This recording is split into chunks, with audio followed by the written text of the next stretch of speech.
am na ci koo xam ne at yàlla si gannaaw bis ba nit ñi séenee wal jeeg mbooloo mi teg nañ jàpp nañ ne ku mag ku ne moo fi bàyyi ko péncum Tuuba mi fees dell nit ñi yëg ci miir yi ñenn ñi yëg ci miir almel yi ndax lan bëgg luñ nett li suñ ëpp laat nee na woon bari na laaj yoo xam ne bëgg xam taxul waaye bëgg nett li ya tax te bari na kaay mayaan la joo xam ne bëgg laa yan taxul waaye xam li nga yan moo ko waral kooku bokk yi du kenn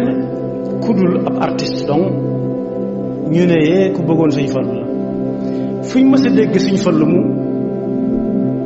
ne ndindi gi nañ fi def ay sabar woo artiste yi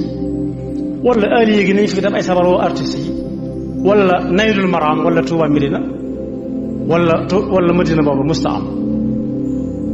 Sëñ Fallu benn joxañ la amoon muy jumaay Touba ji ak Touba ak murit yi ak Sëñ Touba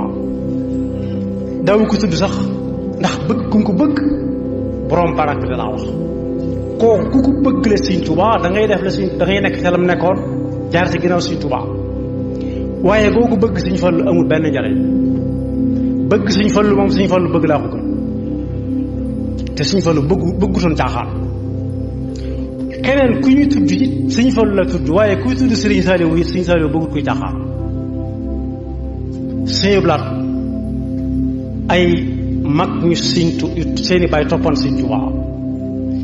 jub nañ ko ci Tuuba boobu Tuuba beleel fam daan sóonu léeg-léeg ca pénc ma bu ma saa nekk Tuuba beleel li ci ëpp bu génnee ci pénc mi du lal ak basang du lal dara ci suuf lay fakk toog wala sax léeg-léeg du fakk xamut ci ab dagg lay toog xamut ci xaaxaam suñ ko waxee mu ne foo xam ne moom ngay mujj dëkkal da ngay wut da ngay fasante moom kóllëre ba noppi fa la ñu ko fekk kenn ku ci nekk di fecc wutal si ko ba ñu agsee ca moom ñu ak fecc daa am lu muy daan bañ ko daaneelee ak suuf mu jóg toog tudd yàlla ne lu ngeen ci jublu mag ma ne ko xanaa sant Sëñ Tuubaa ci fekk Sëñ Tuubaa mu toog ñuy wax ak moom mu ne leen bàyyi leen caaxaan yi Sëñ Tuubaa foo wut foo lu wut yàlla foo wut foo lu wut bu yowmal qiyaamee da ngeen xam ne yàlla foo wut foo lu wut la muy doon seen wóllëre ak la muy doon seenub xarit da leen a waroon gannaaw gisut karoom ndax lan